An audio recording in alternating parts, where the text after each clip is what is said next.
अब लगाते हैं खबरों का तड़का। वो कौन सा स्टॉक जो आज सबसे पहले रेडार पर रहने वाला है? आज एक ब्लॉक डील की सुगबुगाहट है जो मार्केट में होती हुई दिखाई देगी। सुमित हमारे साथ हैं, वो डिटेल के साथ। सुमित बताइए किस पर नजर पहले? एसजेएस। आज अभी थोड़ी पहले एक खबर आई एसजेएस एंटरप्राइजेस को लेकर, जहां पर 30% का एक ब्लॉक होता हुआ दिखाई पड़ सकता है। ये बड़ा ब्लॉक रहेगा जहां पर जो इस ब्लॉक डील में एवरग्राफ होल्डिंग्स करीब 34.5% के आसपास की हिस्सेदारी रखते हैं। प्रमोटर ग्रुप में इनका नाम भी है और ये अपना स्टेक थोड़ा सा ऑफलोड करेंगे। करीब 30% के आसपास 34 में से ये ऑफलोड करते हुए दिखाई पड़ेंगे। सेंड्रा कंसल्टिंग करीब करीब 0.5% स्टेक यहां पर ब्लॉक में बेचेगा और जो ये बाकी बची हुई शेयर होल्डिंग है ये 2024 नवंबर तक के लिए फ्रीज रहेगी, जो कि फर्दर बिकते हुए नहीं दिखाई पड़ेगी। लेकिन जो डील होगी वो मौजूदा दाम से करीब 6.5% डिस्काउंट पर होते हुए दिखाई पड़ेगी। और इंटरेस्टिंग पार्ट ये, कल की स्टॉक प्राइस के ऊपर आप नजर डालेंगे तो 2-2.25% का ऑलरेडी डिक्लाइन स्टॉक में दिखा चुका था। उसके बाद 6-6.5% का एक डिस्काउंट और आ रहा है, तो करीब 8-8.5% का ब्लॉक डिस्काउंट 2 दिनों के अंदर स्टॉक में देख रहे हैं। और उस तरह के उसके साथ डिस्काउंट के साथ एक बड़ा हिस्सा ब्लॉक में बिकता हुआ दिखाई पड़ेगा। इस लिहाज से आप एसजेएस एंटरप्राइजेस के ऊपर नजर बनाकर रख सकते हैं। रिसेंट लिस्टिंग है और अब प्रमोटर होल्डिंग की तरफ से थोड़ा सा ऑफलोडिंग होते हुए दिखाई पड़ रही है। चले तो एसजेएस एंटरप्राइजेस से एक बड़ा ब्लॉक आज होता हुआ दिखाई देगा, जहां पर प्रमोटर ग्रुप दरअसल कुछ हिस्सा बेचता हुआ दिखाई देगा। नियरली 30% की ये ब्लॉक हो सकती है, जहां पर एवरग्राफ होल्डिंग्स 29.5% हिस्सा ऑफलोड करेगी। फंडामेंटली शर्मिला, इस पर आपकी क्या राय रहेगी? क्योंकि ये एक इंटरेस्टिंग कैटेगरी में है। जो डीकैल्स है, जो एम्बॉसिंग हम देखते हैं गाड़ियों में, वो दरअसल एसजेएस बड़े पैमाने पर दिग्गज ऑटो प्लेयर्स के लिए करती है। अब ये प्रोमोटर्स का हिस्सा बेचना, इसे कैसे देखना चाहिए? Yes, I think precisely. जैसे कि आपने कहा कि बिजनेस बहुत इंटरेस्टिंग लगता है, इट्स अ नीश बिजनेस। उसके साथ साथ जिस तरह से उनके प्रोडक्ट्स को एक्सेप्टेंस है, जिस तरह का उनका फाइनेंशियल ट्रैक रिकॉर्ड है, वो सब बहुत बेहतर है। लेकिन इस समय वैल्यूएशंस थोड़े ऊपर लग रहे हैं और not only promoters but I think जो थोड़े लॉन्ग टर्म इन्वेस्टर्स हैं उन्होंने भी इस स्टॉक से एग्जिट किया है। So it sort of brings to mind that वो एक चीज आ जाती है दिमाग में कि क्या ये समझते हैं कि यहाँ से अब stock sort of top out. तो मेरे हिसाब से वो ओवरहैंग रहेगा। तो थोड़े वैल्यूएशन अगर नीचे आए तो देखा जा सकता है, but at current price I would not recommend. Okay, तो ये फिलहाल इंटरेस्टिंग ब्लॉक डील। अब प्राइसिंग देखनी होगी, ये किस भाव पर होगी। 580 रुपए प्रति शेयर पर दरअसल वो फ्लो प्राइस तय है। अब जब वो डील होगी उसको टेक्निकली भी एनालाइज करेंगे, लेकिन ये एक बड़ा सौदा होता हुआ साफ दिखाई दे सकता है। याद रखें, स्टॉक जो है 620 पर कल जाकर टिका था, तो लगभग 6-6.5% के डिस्काउंट पर वो ब्लॉक होने के आसार बनते दिखाई दे रहे हैं। इससे ज्यादा इंपॉर्टेंट रहेगा डिमांड कितनी है इस पर्टिकुलर एंटिटी के लिए, वो देखना। अब कुछ और स्टॉक्स की बारी। सुमित, अगला क्या है रेडार पर? देखिए, एक और खबर जो आज सुबह आई है वो है ग्लेनमार्क फार्मा से रिलेटेड भी। दरअसल ये मामला जो है 2013-2015 के दौरान का है, जबकि एक प्राइस फिक्सिंग का आरोप लगाया गया था इन दोनों कंपनियों, इस पर ग्लेनमार्क पर और टेवा फार्मा के ऊपर। और फिर ये मामला तूल पकड़ा 2020 में और उसके बाद इसका सेटलमेंट होता हुआ दिखाई पड़ रहा है, जिस सेटलमेंट के तहत टेवा फार्मा को $22.5 करोड़ का भुगतान करेगी और कोर्ट को, और ग्लेनमार्क फार्मा करीब $3 करोड़ का भुगतान करेगी ये सेटलमेंट के जरिए। और ये इसकी ग्लेनमार्क फार्मा की यूएस सब्सिडरी की तरफ से सेटलमेंट होता हुआ दिखाई पड़ा है। ये स्किन इन्फेक्शन कोलेस्ट्रॉल की दवा की जो प्राइस फिक्सिंग थी उसका एक आरोप लगा था, जिसको लेकर अभी सेटलमेंट होता हुआ दिखाई पड़ रहा है। तो इसका ग्लेनमार्क फार्मा ने भी इनफैक्ट ये माना कि जो एक कोलेस्ट्रॉल की दवा है जिसका नाम है प्रेवेस्टेटिन, उसकी प्राइस फिक्सिंग के में ये शामिल होते हुए दिखाई पड़े थे। तो ये मामले के ऊपर अब सेटलमेंट हुआ है। बड़ा पे ऑफ जो है वो टेवा फार्मा की तरफ से आ रहा है, लेकिन ग्लेनमार्क की सब्सिडरी को भी $3 करोड़ के आसपास का पेमेंट करना है। तो इस लिहाज से आप नजर रखें, इंप्लीकेशन कैसे रहेगी कहना मुश्किल है कि सेटलमेंट का पॉजिटिव ट्रिगर भी है और $3 करोड़ का भुगतान भी है। तो अब मार्केट कैसे से लेता है वो देखना होगा। इंटरेस्टिंग होगा ये, क्योंकि एक स्ट्रॉन्ग सेक्टर में सबसे स्ट्रॉन्ग स्टॉक है ये, मतलब सबसे स्ट्रॉन्ग स्टॉक्स में से एक है ग्लेनमार्क का। तो देखते हैं, मेरे ख्याल से इनिशियल नीजर के बाद हो सकता है एक्चुअली स्टॉक में रैली आ जाए। आहिस्ता पॉसिबल है, क्योंकि स्टॉक जो है वैसे काफ़ी स्ट्रॉन्ग रहा है। शर्मिला, आप गुड मॉर्निंग, आपका क्या व्यू रहेगा ग्लेनमार्क फार्मा पर? फार्मा में काफ़ी स्ट्रेंथ रही है पिछले 2 महीने में। Good morning. I think what you said was I think you hit the nail on the head. मुझे लगता है क्योंकि ये एक अच्छा स्टॉक है इन द सेक्टर जो अच्छा चल रहा है, तो एक नीड जरूर रह सकता है on the back of this news. लेकिन मुझे ये न्यूज भी इतनी नेगेटिव नहीं लगती ऑनेस्टली। तो मुझे लगता है कि एक लिमिटेड इम्पैक्ट रहेगा और ग्लेनमार्क पर एक पॉजिटिव ही रहेगा। क्या है पॉजिटिव। वैसे इस पर एक टेक्निकल चेक ले लेते हैं। कंसिडरिंग कल ये स्टॉक आपको याद होगा करीब 1.5% ऊपर था और ओपन इंटरेस्ट एडिशन भी आखिरी 1 घंटे में थोड़ा सा एक्शन आता हुआ दिखाई दे रहा था, 1.1% ऊपर जाकर टिका है।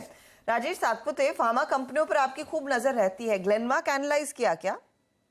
जी हर्षदा जी, देखिए अगर आप चार्ट देखें तो यहाँ पे दो चीजें जो प्रोमिनेंटली लगती है वो है एक तो negative divergence on a daily chart, at the same time it is trading below 10 and 20 DMA. यहाँ पे एक चीज मैं ऐड करना चाहूंगा, अगर ये 10-20 डीएमए का जो क्लस्टर है 800 का, या 800 के ऊपर अगर चला जाता है तो फिर यहाँ पे एक स्ट्रॉन्ग शॉर्ट कवरिंग रैली मिलेगी, प्रोबेबली आप कह सकते हैं 840-850 तक। लेकिन 800 के ऊपर अगर ये सस्टेन करेगा तभी हम इसमें लॉन्ग करेंगे, अदरवाइज वैसे अगर आप देखें तो इसमें trend weak, it's a sell on rise for at least जो चार्ट देख के लगता है।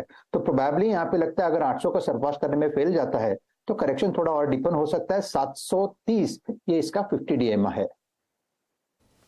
ओके, तो देखते हैं आज क्या लेवल्स इंपॉर्टेंट रहेंगे ओपनिंग के बाद के, और वो आपको बेसिकली एक रफ व्यू दे दिया है राजेश सातपुते ने, और शर्मिला भी कह रही हैं कि शायद ये स्टॉक तेजी में रह सकता है, जो कल थोड़ा सा मोमेंटम इसमें आता हुआ दिखाई दिया था।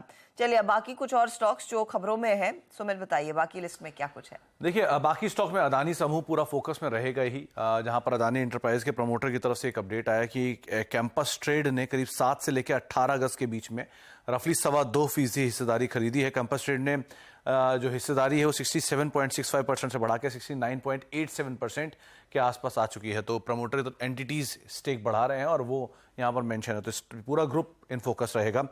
यूनियन बैंक, जहाँ पे बोर्ड ने क्यूआईपी के जरिए 5,000 करोड़ रुपए जुटाने को मंजूरी दे दी है और जो क्यूआईपी है वो आज से खुला है, तो यूनियन बैंक ऑफ इंडिया के ऊपर भी आप फोकस रख सकते हैं। टाटा पावर, जहाँ पे कंपनी की subsidiary Tata power renewable energy ने टाटा मोटर्स के साथ एक करार किया है, जिसमें टाटा मोटर्स को के इकाई को ये 9 मेगावाट्स का एक पावर परचेज एग्रीमेंट साइन किया गया है। तो ये कंपनी के लिए एक अच्छे ट्रिगर के तौर पे कामकाज कर सकता है। तो टाटा पावर इन फोकस रहेगा और टाटा मोटर्स का जो पंतनगर कैंपस है उसमें ये सोलर प्लांट लगाया जाएगा, तो इस लिहाज से आप स्टॉक पे नजर रख सकते हैं। इसके अलावा आरवीएनएल ने करार किया है, ये मासाकानी पारादीप रोड विकास प्रोजेक्ट लिमिटेड के नाम से एक सब्सिडरी है, उसका गठन किया हुआ है, और राइट्स और एनएचपीसी ये दोनों इन फोकस रहेंगे, जहां पर एक कंसल्टेंसी के लिए एमओयू किया गया है दोनों कंपनियों की तरफ से। इसमें ये प्रोजेक्ट थोड़ा बड़ा साइड रहेगा, तो इसलिए आरवी राइट्स जो है उसके ऊपर इसका एक इम्पैक्ट आता हुआ दिखाई पड़ सकता है, इसलिए आप फोकस करेंगे इसके ऊपर। साथ ही साथ वेल्सपर एंटरप्राइजेस, जहां पे कंपनी की एक 50% हिस्सेदारी का एक एक्विजिशन पूरा किया गया है। ये मिशिगन में इनकी एक आर्म थी, उसका एक्विजिशन पूरा हुआ है। 137 करोड़ रुपए में 50% स्टेक जो है वो खरीदा गया है।